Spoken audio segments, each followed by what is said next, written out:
നമസ്കാരം. കാലം മായ്ക്കാത്ത ജ്ഞാനത്തിന്റെ ലോകത്തേക്ക് എല്ലാവർക്കും സ്വാഗതം. നമ്മളിന്ന് ഒരുമിച്ച് യാത്ര ചെയ്യാൻ പോകുന്നത് 1953ലേക്കാണ്. അവിടെ നിന്നുള്ള ഒരു ആത്മീയ വെളിച്ചം ഇന്നത്തെ നമ്മുടെ ജീവിതത്തിന് എങ്ങനെ വഴികാട്ടിയാകുമെന്ന് നമുക്ക് നോക്കാം. സത്യം പറഞ്ഞാൽ പലപ്പോഴും നമുക്കെല്ലാവർക്കും ഇങ്ങനെ തോന്നാറില്ലേ, ആധുനിക ജീവിതത്തിന്റെ ഈ തിരക്കിനിടയിൽ എവിടെയോ വെച്ച് നമുക്ക് നമ്മളെ തന്നെ നഷ്ടപ്പെടുന്നതുപോലെ ഒരു തരം ഉത്കണ്ഠയും ഒരു ശൂന്യതയുമൊക്കെ നമ്മളെ വന്നുമൂടും. നമ്മുടെ ഉള്ളിലെ ആ യഥാർത്ഥ ശബ്ദം കേൾക്കാൻ പറ്റാതെ നമ്മളിങ്ങനെ അലയുന്നൊരവസ്ഥ. പക്ഷേ ഈ അനിശ്ചിതത്വത്തിന്റെ കടലിൽ നമുക്ക് മുങ്ങിപ്പോകാതെ പിടിച്ചു നിൽക്കാനൊരു നങ്കൂരമുണ്ട്. ചിലപ്പോൾ നമ്മൾ തേടുന്ന ചോദ്യങ്ങൾക്കുള്ള ഉത്തരങ്ങളൊക്കെ ഒരുപാട് മുൻപേ എഴുതിവച്ച താളുകളിൽ ഒളിഞ്ഞിരിപ്പുണ്ടാവാം. അങ്ങനെയുള്ള കാലത്തിന്റെ എല്ലാ പരീക്ഷണങ്ങളെയും അതിജീവിച്ച ഒരു ജ്ഞാനത്തിലേക്കാണ് നമ്മളിന്ന് ഇറങ്ങിച്ചെല്ലുന്നത്. അപ്പോ നമ്മുടെ ഈ യാത്രയ്ക്ക് പ്രധാനമായും 6 ഘട്ടങ്ങളുണ്ട്. ആദ്യം നമ്മൾ ഇന്നത്തെ ഈ ദിശാബോധമില്ലാത്ത ലോകത്തെക്കുറിച്ച് സംസാരിക്കും. പിന്നെ 1953ലെ ആ വെളിച്ചം നമ്മളെ എങ്ങനെ ആത്മകണ്ടെത്തലിലേക്ക് നയിക്കുന്നു എന്ന് കാണും. അതുകഴിഞ്ഞ് ആ അറിവുകൾ ജീവിതത്തിൽ എങ്ങനെ പ്രയോഗിക്കാം, നമ്മുടെ ഉള്ളിലെ ആത്മീയ ഊർജ്ജത്തെ എങ്ങനെ ജ്വലിപ്പിക്കാം, അങ്ങനെ ശോഭനമായ ഒരു ഭാവിയിലേക്ക് എങ്ങനെ നടന്നു കയറാം എന്നൊക്കെ നമ്മൾ മനസ്സിലാക്കും. നമ്മൾ ജീവിക്കുന്നത് ശരിക്കും പറഞ്ഞാൽ വിവരങ്ങളോടൊരു പ്രളയത്തിലാണ്, അല്ലേ? പക്ഷേ ഈ ബഹളത്തിനിടയിൽ ഏതാണ് ശരിയായ വഴിയെന്ന് കണ്ടെത്തുന്നത് ഭയങ്കര പ്രയാസമാണ്. ആത്മീയമായും മാനസികമായും എങ്ങോട്ട് പോകണമെന്നറിയാതെ ഒഴുകി നടക്കുന്നൊരവസ്ഥയിലാണ് നമ്മളിൽ പലരും. ഈ ആശയക്കുഴപ്പങ്ങളുടെ എല്ലാം നടുവിലാണ് 1953 മാർച്ച് മാസത്തിലെ അഖണ്ഡജ്യോതി ഒരു ദീപശിഖ പോലെ നമുക്ക് മുന്നിൽ തെളിയുന്നത്. ഇത് വെറുമൊരു പഴയ മാസികയല്ല, മറിച്ച് കാലത്തെ അതിജീവിക്കുന്ന ഒരു ആത്മീയ വഴികാട്ടിയാണ്.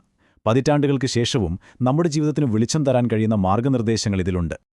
അപ്പോൾ സ്വാഭാവികമായും ഒരു ചോദ്യം വരാം, അല്ലേ? 1953 എഴുതിയ കാര്യങ്ങൾക്ക് ഇന്നത്തെ ഈ ഡിജിറ്റൽ യുഗത്തിൽ എന്ത് പ്രസക്തിയാണുള്ളത്? ഉത്തരം വളരെ ലളിതമാണ്. നമ്മുടെ ചുറ്റുമുള്ള ലോകം എത്ര മാറിയാലും മനുഷ്യന്റെ ഉള്ളിലെ സമാധാനത്തിനും ജീവിതത്തിന്റെ അർത്ഥത്തിനുമായുള്ള അന്വേഷണം എപ്പോഴും ഒന്നുതന്നെയാണ്. ആ അന്വേഷണത്തിനുള്ള ഉത്തരമാണ് ഈ താളുകളിലുള്ളത്. ഏതൊരു ആത്മീയ യാത്രയും തുടങ്ങുന്നത് ഒരേ ഒരിടത്തു നിന്നാണ്. അത് നമ്മളിൽ നിന്ന് തന്നെയാണ്. പുറമേയുള്ള ലോകത്ത് ഉത്തരങ്ങൾ തേടി അലയുന്നതിന് പകരം നമ്മുടെ ഉള്ളിലേക്കൊന്ന് തിരിഞ്ഞു നോക്കാനാണ് ഈ ജ്ഞാനം നമ്മളോട് ആവശ്യപ്പെടുന്നത്. ഈ അഖണ്ഡ ജ്യോതിയുടെ കാതലായ സന്ദേശം ഈ ഒരൊറ്റ വാക്യത്തിലുണ്ട്: അപ്നേക്കോ പഹച്ചാൻ. അതായത്, നിങ്ങൾ നിങ്ങളെ തന്നെ തിരിച്ചറിയുക. മറ്റെന്തിനെങ്കിലും അറിയാൻ ശ്രമിക്കുന്നതിനു മുൻപ് നിങ്ങളുടെ യഥാർത്ഥ സ്വത്വത്തെ, നിങ്ങളുടെ ഉള്ളിലെ ആത്മാവിനെ അറിയുക. എല്ലാ യഥാർത്ഥ ജ്ഞാനവും തുടങ്ങുന്നത് അവിടെ നിന്നാണ്. നിങ്ങളെ തന്നെ തിരിച്ചറിയുക എന്നു പറഞ്ഞാൽ നിങ്ങളുടെ പേരോ ജോലിയോ സോഷ്യൽ സ്റ്റാറ്റസോ ഒന്നുമല്ല. അതൊക്കെ പുറമെയുള്ള കാര്യങ്ങളാണ്.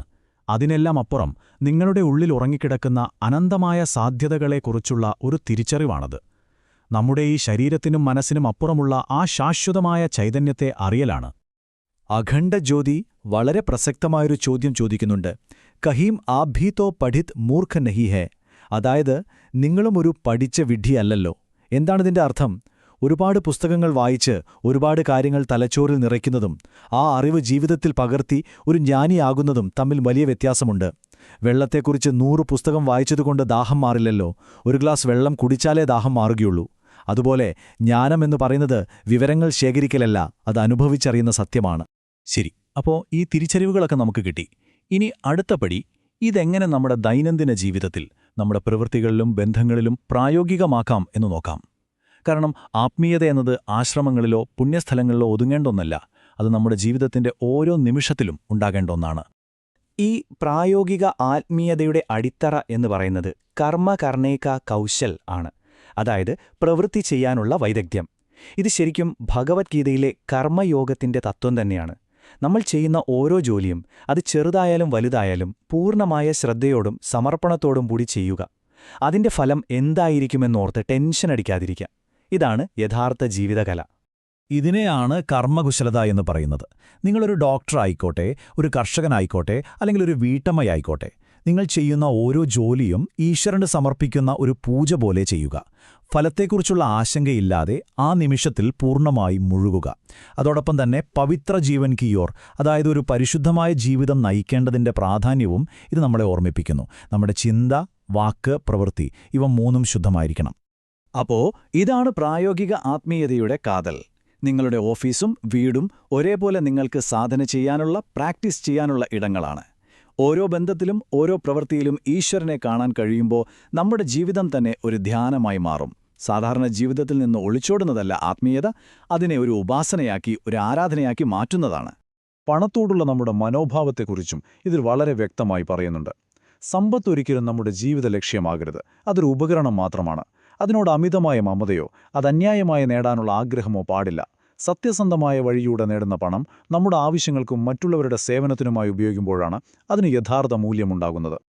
കുടുംബ ബന്ധങ്ങളില്, പ്രത്യേകിച്ച് ദാമ്പത്യത്തിലൊക്കെ വാക്കുകൾക്ക് വലിയ സ്ഥാനമുണ്ട്. സ്നേഹത്തോടെയും ദയോടെയുമുള്ള സംസാരം ബന്ധങ്ങളെ കൂടുതൽ ദൃഢമാക്കും. വീട്ടിലൊരു സമാധാനത്തിന്റെ അന്തരീക്ഷമുണ്ടാക്കും. ഒരു നല്ല വാക്ക് ഒരു പൂ പോലെയാണ്, അല്ലേ? അത് കേൾക്കുന്നവർക്ക് എപ്പോഴും സന്തോഷം നൽകും. ഓക്കെ, അപ്പോൾ ആന്തരികമായ തിരിച്ചറിവായി, പുറമേയുള്ള കർമ്മങ്ങളും ശരിയായി. ഇനി നമ്മുടെ ഉള്ളിലെ ജീവശക്തിയെ, ആ ആത്മീയ ഊർജ്ജത്തെ എങ്ങനെ സംരക്ഷിക്കാം, എങ്ങനെ വളർത്താം എന്ന് നോക്കാം. ഇത് നമ്മുടെ ശരീരത്തെയും മനസ്സിനെയും ഒരുപോലെ ശക്തമാക്കാൻ സഹായിക്കുന്ന കാര്യങ്ങളാണ്. നമ്മുടെ ഉള്ളിലെ ഈ ആത്മീയ ഊർജ്ജത്തെ എങ്ങനെയാണ് ജ്വലിപ്പിച്ചു നിർത്തുന്നത്? അതിനുള്ള ഏറ്റവും ശക്തമായൊരു വഴിയാണ് പ്രാണായാം കി ആവശ്യകത എന്നതിലൂടെ പറയുന്നത്. അതായത് പ്രാണായാമത്തിന്റെ ആവശ്യകത. എന്തുകൊണ്ടാണെന്നറിയാമോ? നമ്മുടെ ശ്വാസവും നമ്മുടെ മനസ്സും തമ്മിൽ നേരിട്ട് ബന്ധമുണ്ട്. ശ്വാസത്തെ നിയന്ത്രിക്കാൻ കഴിഞ്ഞാൽ നമ്മുടെ ചിന്തകളെയും വികാരങ്ങളെയും, അതുവഴി നമ്മുടെ ജീവശക്തിയായ പ്രാണനെയും നമുക്ക് നിയന്ത്രിക്കാൻ സാധിക്കും. ഇതൊരു കംപ്ലീറ്റ് പാക്കേജാണ്. പ്രാണായാമത്തിലൂടെ നമ്മൾ പ്രാണനെ നിയന്ത്രിക്കുന്നു, നല്ല ജീവിതശൈലിയിലൂടെ ആരോഗ്യം സംരക്ഷിക്കുന്നു, ബ്രഹ്മചര്യം പാലിക്കുന്നതിലൂടെ നമ്മുടെ ജീവോർജ്ജം വെറുതെ പാഴാക്കാതെ സൂക്ഷിക്കുന്നു, ശരിയായ രീതിയിലുള്ള സ്നാനത്തിലൂടെ ശരീരവും മനസ്സും ശുദ്ധീകരിക്കുന്നു. പിന്നെ നവരാത്രി പോലുള്ള പുണ്യസമയങ്ങളിലെ അനുഷ്ഠാനങ്ങൾ ഈ ഊർജ്ജത്തെ പലമടങ്ങ് വർദ്ധിപ്പിക്കുകയും ചെയ്യുന്നു. ഇതെല്ലാം ചേരുമ്പോഴാണ് നമ്മുടെ ആന്തരികാഗ്നി എപ്പോഴും ജ്വലിച്ചു നിൽക്കുന്നത്. അപ്പോൾ ഇതുവരെ നമ്മൾ സംസാരിച്ച എല്ലാ ആശയങ്ങളെയും ഒരുമിച്ച് ചേർത്തുകൊണ്ട് മുന്നോട്ടു പോകാനുള്ളൊരു പ്രായോഗിക വഴിയിലേക്ക് നമുക്ക് കടക്കാം. കാരണം ഈ ജ്ഞാനം കേവലം കേട്ടിരിക്കാനുള്ളതല്ല, ഇത് നമ്മുടെ ജീവിതമാക്കി മാറ്റാനുള്ളതാണ്. സദാ ഉജ്വൽ ഭവിഷ്യ കി ആശാ കീജിയേ. എല്ലായ്പ്പോഴും ശോഭനമായ ഒരു ഭാവിയെക്കുറിച്ച് പ്രത്യാശിക്കുക. ഇതാണ് നമ്മൾ ചെയ്യുന്ന എല്ലാ സാധനകളുടെയും ആത്യന്തികമായ ഫലം. നമ്മുടെ ഭൂതകാലം എന്തു തന്നെയായിരുന്നാലും, ഇന്നത്തെ ദിവസം എത്ര പ്രയാസമുള്ളതാണെങ്കിലും, ഒരു മികച്ച നാളെയെക്കുറിച്ചുള്ള പ്രതീക്ഷയാണ് നമ്മളെ മുന്നോട്ട് നയിക്കുന്ന ഏറ്റവും വലിയ ഊർജ്ജം. അപ്പോൾ മുന്നോട്ടുള്ള നമ്മുടെ വഴികാട്ടി ഇതാ ഈ 5 പടികളാണ്. ഒന്നാമതായി, ഉള്ളിലേക്ക് നോക്കി സ്വയം അറിയുക. രണ്ടാമതായി, ചെയ്യുന്ന ഓരോ കർമ്മവും ഒരു കല പോലെ വൈദഗ്ധ്യത്തോടെ ചെയ്യുക. മൂന്നാമതായി, ചിന്തയിലും വാക്കിലും പ്രവൃത്തിയിലും ഒരു ശുദ്ധി പാലിക്കുക. നാലാമതായി, സാധനകളിലൂടെ നമ്മുടെ ആന്തരിക ഊർജ്ജത്തെ ജ്വലിപ്പിച്ചു നിർത്തുക. പിന്നെ അവസാനമായി, എല്ലാറ്റിനും മുകളിൽ ശോഭനമായൊരു ഭാവിയെക്കുറിച്ചുള്ള പ്രത്യാശ ഒരിക്കലും കൈവിടാതിരിക്കുക. 1953 പറഞ്ഞ ഈ കാര്യങ്ങൾ ഇന്നും നമുക്ക് പിന്തുടരാവുന്ന ഏറ്റവും ലളിതവും എന്നാൽ ശക്തമായൊരു ജീവിതപാതയാണ്. ഈയൊരു ചോദ്യം നിങ്ങൾക്കായി വിട്ടുതന്നുകൊണ്ട് ഞാൻ നിർത്തുന്നു.